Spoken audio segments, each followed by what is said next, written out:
आज की क्लास में हम बात करेंगे मुक्तिबोध की एक चर्चित कविता। कविता का शीर्षक है मुझे तुम्हारा साथ मिला है। जहाँ तक मुक्तिबोध की कविताओं का सवाल है तो विविधताओं से भरी हुई दुनिया है इनकी कविताओं की दुनिया। तो मुक्तिबोध नई काव्य धारा और प्रगतिशील काव्य चेतना दोनों के मध्य सेतु का काम करते हैं। नामवर सिंह ने लिखा है कि जो स्थान छायावादी काव्य दौर में निराला का है वही स्थान नई काव्य धारा के संदर्भ में मुक्तिबोध का है।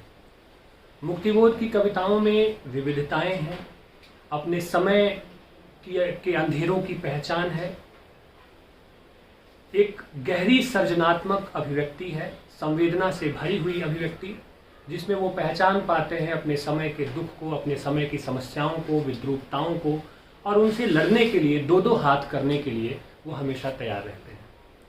मुक्तिबोध की कविताएं न सिर्फ अपने समय के स्याह सच का वर्णन करती हैं बल्कि उन कविताओं में शोषित पीड़ित लोगों की आकांक्षाओं का भी चित्रण है। जो राजनीतिक घालमेल है उसका भी गहराई से चित्रण उन्होंने किया है और उनकी सृजनात्मक विविधता इतनी गहरी है कि न सिर्फ कविता के क्षेत्र में बल्कि आलोचना के क्षेत्र में भी उन्होंने साहित्य की दुनिया को समृद्ध किया है। मुक्तिबोध ऐसे कवि हैं जो अपनी काव्य परंपराओं को गहराई से पहचानते हैं, उनकी शिनाख्त करते हैं और उसे शब्द देते हैं। मुक्तिबोध के भीतर एक बेचैनी है, एक गहरी बेचैनी है। वो बोलना चाहते हैं तमाम रूपों में, रंगों में, अपने समय के सच को जो देखते हैं उसके बारे में बोलना चाहते हैं। जो कुरूपताएं, जो राजनीतिक भ्रष्टाचार, जो सत्ता का खेल चल रहा है, उन सब पे उनकी पैनी निगाह है और उसे वो शब्द देते हैं, बहुत निर्भीक होकर शब्द देते हैं। उनकी कविताओं में एक बौद्धिकता है, उनकी कविताओं के लिए एक तैयारी की ज़रूरत पड़ती है पाठक को, और मध्य वर्ग की जो तमाम तरह की चिंताएं हैं उसको भी वो अपनी कविताओं में शामिल करते हैं। बहरहाल आज जिस कविता पे हम बात करने वाले हैं उस कविता का शीर्षक है मुझे तुम्हारा साथ मिला है। कविता पर आगे बढ़ने से पहले हमें ये समझ लेना होगा कि कवि को किसका साथ मिला है, वह किसका साथ चाहता है। साथ चाहता नहीं है, उसे साथ मिला हुआ है। उसे किसका साथ मिला है और उस साथ मिलने से क्या क्या हुआ है, क्या क्या बड़ी बातें हुई हैं उसके जीवन में और क्या क्या वह देख पाया है उस साथ के मिलने से।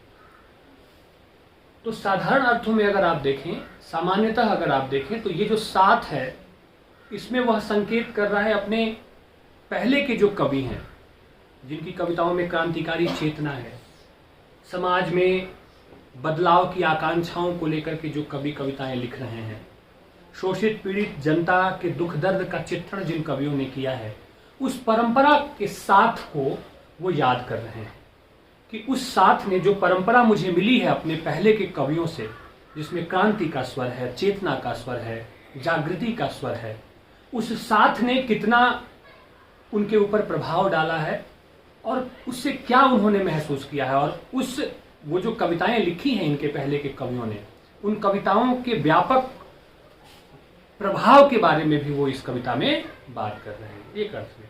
दूसरे अर्थ में हर एक व्यक्ति का साथ जो निर्भीक है, जो सच्चा है, जो समाज के में बदलाव के प्रति बेताबी है जिसके भीतर, उस सबके साथ को कवि मूल्यवान मान रहा है और तब यह कविता शुरू होती है। ठीक है, पहले हम लोग कविता पढ़ेंगे, ठीक है, और फिर मैं उसका अर्थ आपको बताऊंगा। आप लोग मेरे साथ गाइए पहला अंतरा।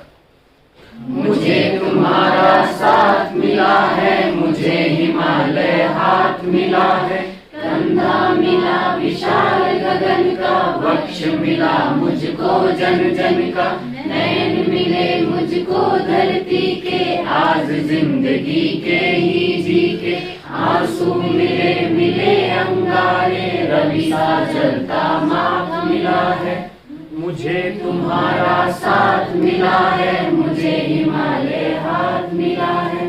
ठीक है, कवि अपने पूर्व के क्रांतिकारी कवियों को संबोधित करते हुए कहता है कि मुझे तुम्हारा साथ मिला है, जैसे मुझे हिमालय हाथ मिला है। आप सबका यह साथ इतना शक्तिशाली है, इतना ताकतवर है, मुझे इतनी अधिक प्रेरणा देने वाला है कि मुझे ऐसा लगता है कि आपका साथ मिला जैसे हिमालय की ताकत मेरे साथ आ गई। स्पष्ट है? कंधा मिला विशाल गगन का, वक्ष मिला मुझको जन जन का। आकाश जैसे कंधे मुझे मिले और वक्ष मिला मुझको जन जन का। तुम्हारे गीतों में, किनके गीतों में? पूर्व के कवियों के गीतों में, तुम्हारे गीतों में, तुम्हारी कविताओं में जो जन जन का हृदय धड़कता है, ठीक है, जन जन के हृदय की वाणी जो धड़कती है उन गीतों में, उन शब्दों में, उन कविताओं में, इसलिए जन जन का हृदय भी तुम्हारे माध्यम से मुझे मिला है। आई बात समझ में? क्योंकि उन कवियों ने एक जमीन तैयार की है, एक माहौल बनाया है, एक स्थिति पैदा की है जिसमें पहले से ही क्रांति का स्वर, चेतना का स्वर कवियों ने जनता के हृदय तक पहुंचाया है। तो वो एक जो माहौल बना बनाया मिला है उसके लिए भी वो धन्यवाद देता है और कहता है कि तुम्हारे माध्यम से अब मैं जो कविताएं लिख रहा हूं, ठीक है, आई बात समझ में? तो अब जब मैं कविताएं लिख रहा हूं तो मुझे ऐसा महसूस हो रहा है कि तुमने जो स्थिति बनाई है पहले से ना, तुमने जो माहौल बनाया है पहले से, मुझे ऐसा लगता है कि उसकी वजह से मुझे भी जन जन का हृदय मिल रहा है। क्योंकि अंततः यह भी क्या करता है? गीत ही लिखता है, कविताएं ही लिखता है। आई बात समझ में? नयन मिले मुझको धरती के, आज जिंदगी के ही जी के। हे कवि, तुमने मुझे धरती की तरह जीवन और चीजों को देखने की समझ दी। धरती की तरह देखने का तात्पर्य यह है कि धरती हर जगह विद्यमान है ना, और इतनी विशालता है, धरती जैसी आंखें, अर्थात विशाल आंखें, जहां मैं समाज और जीवन के तमाम सारे सत्यों को बिना किसी पर्दे के, बिना किसी समस्या के देख पा रहा हूं। यह भी संभव किस कारण से हो पा रहा है? हे कवियों, आपकी वजह से भी यह संभव हो पा रहा है। आंसू मिले मिले अंगारे, रवि सा जलता माथ मिला है। कवि कहता है कि मुझे तुम्हारे गीतों से ही जिंदगी के दुख, आंसू और अंगारे, संघर्ष दोनों का एहसास होता है और ऐसा लगता है कि जो संघर्ष तुमने किए हैं या जनता का जो संघर्ष है, जनता का जो दुख है, जिसे तुमने अपनी कविताओं में अभिव्यक्त किया है, वह देखकर कवि कहता है कि मुझे एहसास हुआ कि तुम्हारे गीतों के माध्यम से कैसे जनता के दुख दर्द को और संघर्ष को गहराई से अभिव्यक्त किया जा सकता है। और रवि सा जलता माथ मिला है, और तुम्हारा साथ मेरे लिए ऐसा है जैसे मेरे साथ सूरज का होना, रोशनी का होना। और सूरज का होना उम्मीदों का प्रतीक है, तेजस्विता का प्रतीक है, अंधकार पर प्रकाश की जीत का प्रतीक है। तो अपने पूर्ववर्ती कवियों को इस माध्यम से वह याद कर रहा है कि तुम्हारा होना ऐसा होना है जैसे मेरे पास सूर्य की तेजस्विता हो, जैसे सूरज के आते ही अंधेरा मिट जाता है, वह इतना ताकतवर होता है। तुम्हारी कविताओं ने मुझे इतनी गहरी प्रेरणा दी है, इतनी गहरी ताकत मुझे दी है। स्पष्ट है? कोई दिक्कत तो नहीं है? अगला पैराग्राफ मैं पढ़ता हूँ। मुझे तुम्हारा साथ मिला है, तुम गलियों की गहराई से, उगी रस्म की लंबाई से, पथ दर्शाने वाली पीली तेज नुकीली अरुणाई से। तुम गलियों की गहराई से, तुम्हारी कविताएं, तुम्हारे गीत, तुम्हारी रचनाएं ऐसी हैं जैसे गलियों की गहराई। जैसे हर जगह पूरे हिंदुस्तान में जहां भी आप जाएंगे कहीं ना कहीं गलियां तो मिलेंगी ही आपको। गलियां गलियां तेरी गलियां, है ना? हर जगह गलियां ही गलियां हैं, है ना? ठीक है, पर वहां मुझे तड़पावे वाली बात है, यहाँ तड़पाने वाली बात नहीं है। यहाँ गली तड़पा नहीं रही है, यहाँ जो गली है वह पूरे हिंदुस्तान का चित्र प्रस्तुत कर रही है, पूरे हिंदुस्तान की रूपरेखा दिखा रही है, ठीक है ना। तो कहा तुम गलियों की गहराई से, तुम्हारे गीत, तुम्हारी कविताएं, तुम्हारी रचनाएं गलियों की गहराई जैसी हैं, हर जगह विद्यमान है, अर्थात उनमें हिंदुस्तान का चित्र है, इस देश का चित्र है। गहराई से इस देश की हर एक स्थिति का वर्णन है तुम्हारे गीतों में, उगी रश्मि की लंबाई से। तुम्हारे वो गीत, तुम्हारी वो कविताएं उगी रश्मि की लंबाई से, सूरज की किरणों की जो लंबाई होती है, सुबह जब देखते हैं ना किरणें कैसे लंबवत होती चली जाती हैं, विस्तृत होती चली जाती हैं, तुम्हारे गीत वैसे ही हैं जो अंधकार को मिटाते हैं, अंधेरों को छांटते हैं, समाज में फैली जो विद्रूपताएं हैं, जो दोष हैं, जो कमियां हैं, उनके ऊपर प्रकाश डालते हैं। ऐसे हैं तुम्हारे गीत। और हे मेरे कविवर, हे मेरे पूर्वजों, पथ दर्शाने वाली पीली तेज नुकीली अरुणाई से। और तुम्हारे जो अरुणाई कहते हैं, सुबह की जो किरणें होती है, अरुण, ठीक है ना, सूरज को भी अरुण कहते हैं, तो उससे निकलने वाली जो हल्की पीली जो किरणें होती हैं, कवि ने कहा कि हे पूर्वजों, तुम्हारे गीत जिनमें क्रांति का स्वर है, जिसमें चेतना का स्वर है, वो मेरे लिए कैसी हैं? सूरज की वो पीली रश्मि किरणों जैसी हैं जो मेरा मार्गदर्शन करती हैं और साथ ही साथ समाज के अंधेरे को मिटाने का जो प्रयास करती हैं। तुम्हारे गीत, तुम्हारी कविताएं ऐसी, ठीक है।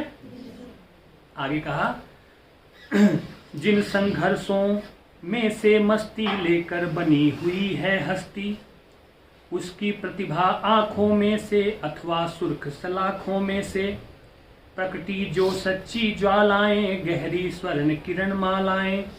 कहा जिन संघर्षों में से मस्ती लेकर बनी हुई है हस्ती, कि हे कविवर, हे कवियों, तुम्हारे संघर्षों की प्रेरणा से ही मेरी हस्ती बनी है।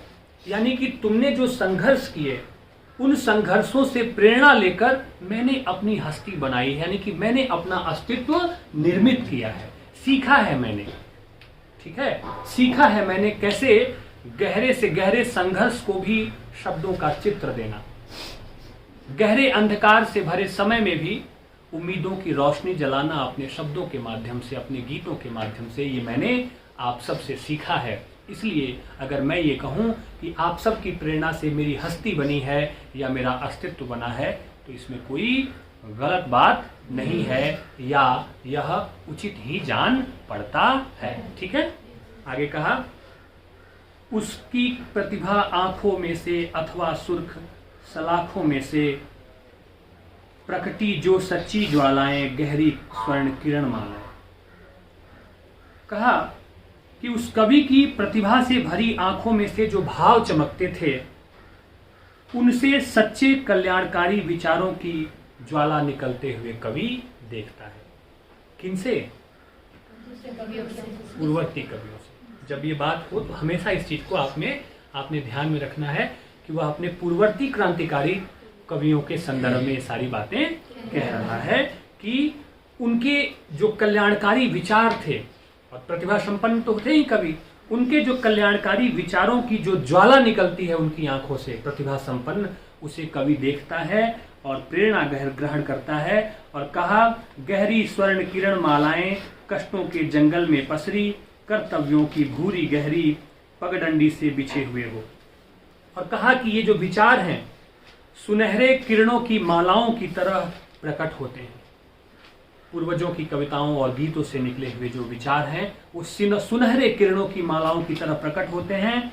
और आगे कहा कि उन कवियों का जो जीवन है और काव्य है, ऐसा लगता है कि कर्तव्यों की पगडंडी है। पगडंडी मतलब सकरा रास्ता, पतला रास्ता।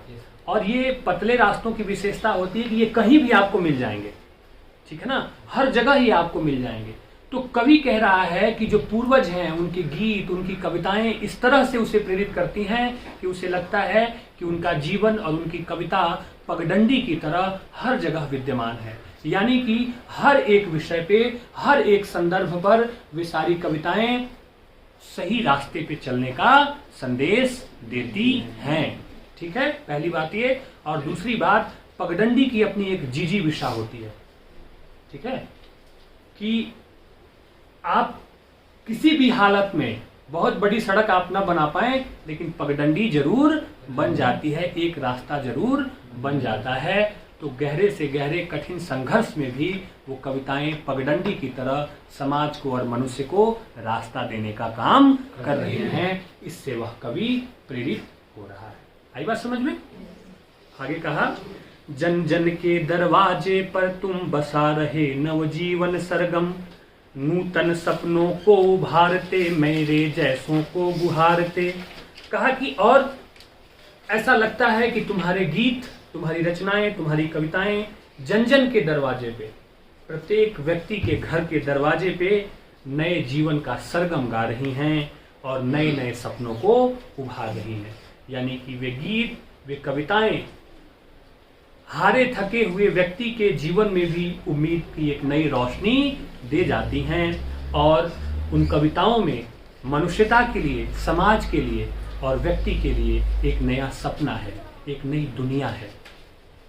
हर हारा थका व्यक्ति जो समाज की विद्रूपताओं से, अपने समय के अंधेरों से हारा है, थका है, टूटा हुआ है, उसके भीतर भी उम्मीद का एक नया रोशनदान ये कविताएं देती हैं। और उन्हें ही नहीं, मुझ जैसे कवियों को भी ये रोशनी, ये उम्मीद और ये प्रेरणा कवियों से मिलती है। स्पष्ट है? आगे बढ़े। आगे कहा, बढ़ा रहे गलियों की धड़कन तुम संघर्षी गान गा रहे, मुक्ति युद्ध आख्यान गा रहे, रुधे अश्रु का गला साफ कर। कहा कि तुम अपने गीतों से गलियों की धड़कन बढ़ा रहे हो। क्यों? क्योंकि तुम संघर्ष का गीत गा रहे हो। संघर्ष का गीत गाने से मतलब है बदलाव का गीत। जब तक संघर्ष नहीं होगा, जब तक लड़ाई नहीं होगी, तब तक बदलाव की कोई संभावना नहीं है। तुमने इतनी प्रेरणा दी है कि गलियों की धड़कनें बढ़ने लगी है। गलियों की धड़कन बढ़ने से मतलब है कि हर एक व्यक्ति तुम्हारे गीतों से प्रेरित होकर आंदोलित हो रहा है, बदलाव के लिए तैयार हो रहा है, वह संघर्ष का गीत गा रहा है। आई बात समझ में? मुक्ति युद्ध आख्यान गा रहे, और मुक्ति के लिए युद्ध की प्रेरणा देने वाले कौन हो? कविवर तुम ही हो। तुम अपनी कविताओं के माध्यम से, अपने गीतों के माध्यम से हमेशा ये बता रहे हो कि मुक्ति के लिए युद्ध करना या मुक्ति के लिए संघर्ष करना, यहाँ तक कि मुक्ति के लिए प्राणों का न्योछावर, अपने प्राणों को न्योछावर कर देना भी उचित है। गुलामी की जिंदगी जीने से कहीं बेहतर है कि मुक्ति के लिए युद्ध किया जाए। ऐसी प्रेरणा भी कौन दे रहा है? तुम दे रहे हो।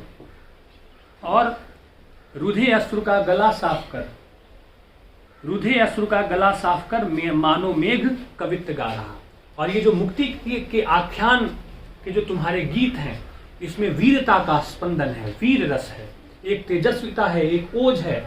और इसे ऐसे गाया जा रहा है जैसे बादल क्या कर रहा हो? अपना रुधा हुआ गला साफ कर रहा हो।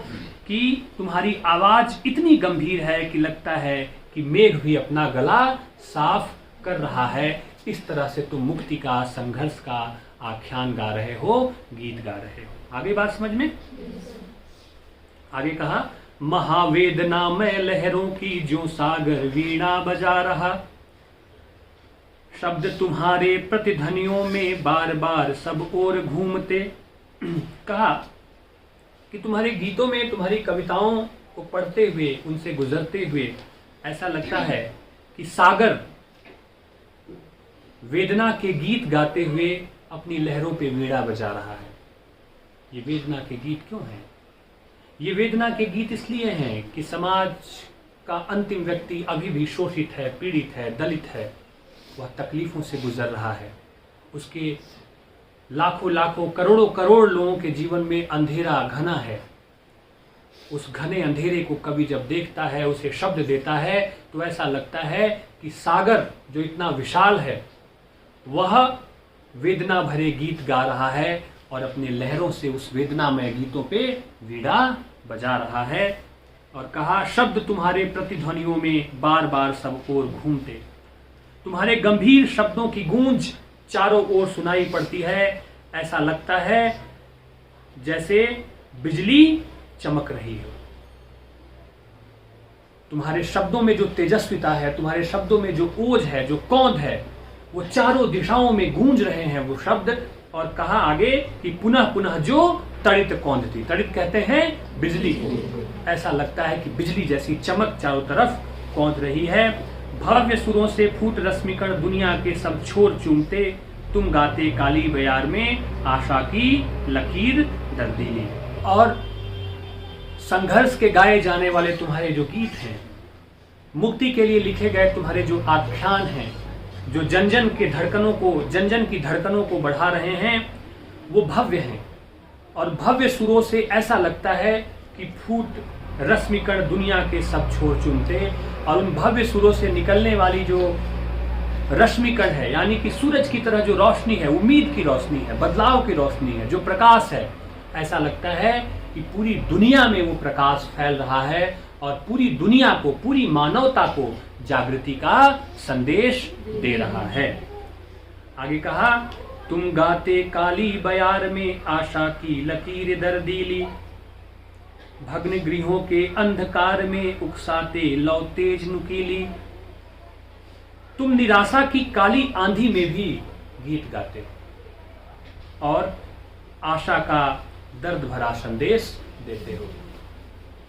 तुम्हारे गीत, तुम्हारी कविताएं ये बताती हैं कि अंधेरा चाहे कितना भी घना हो, व्यक्ति को उम्मीदों का दामन छोड़ना नहीं चाहिए। इसलिए तुम गहन अंधेरे में भी, ठीक है ना, निराशा की काली आंधी में भी, निराशा की काली रात में भी आशा भरे गीत गुनगुनाते हो और भग्न गृहों के अंधकार में उकसाते लौ तेज नुकीली। और तुम्हारे गीत, तुम्हारी कविताएं ऐसी हैं जैसे टूटे हुए घरों में जहां अंधकार ही अंधकार है, वहां भी तुम प्रकाश की नुकीली लौ फैला देते हो, निराशा में भी आशा का संचार कर देते हो। ये कविता का शाब्दिक अर्थ है। कविता का जो सार संदेश है वो ये है कि सच्ची कविताएं, जीवन से निकली हुई कविताएं, जीवन से निकले हुए अनुभव से लिखी गई कविताएं मनुष्य को क्रांति के लिए प्रेरित करती हैं, बदलाव और संघर्ष की प्रेरणा देती हैं वो कविताएं, और मनुष्यता को और समाज को नई राह दिखाती हैं, जैसा कि यह कविता कर रही है। मुक्तिबोध ये बताते हैं कि कविता की ताकत इतनी गहरी है कि निराशा की काली बयार में भी व्यक्ति आशा की किरण देख सकता है और टूटे हुए घरों में भी वह एक नई रोशनी फैला सकता है। कहने का मतलब यह है कि जीवन को सुंदर, उत्साहपूर्ण बनाने के लिए मुक्तिबोध ने कविता के महत्व को उजागर किया है, जैसा कि वह अपने पूर्वजों से इसकी प्रेरणा ग्रहण कर रहा है। और कवि को इस सच्ची प्रेरणा की अनुभूति लोक जीवन के अनुभवों से मिलती है। जैसा वह अपने समय को, अपने समाज को और अपने समय की परिस्थितियों को खुली आंखों से देखता है, उसे उतनी ही सफाई के साथ, जीवंतता के साथ और संवेदना के साथ वह प्रकट करता है। यही इस कविता की भावभूमि है और यही इस कविता का मूल संदेश है। ठीक है, समझ में आ गया? दिक्कत तो नहीं है? ठीक है।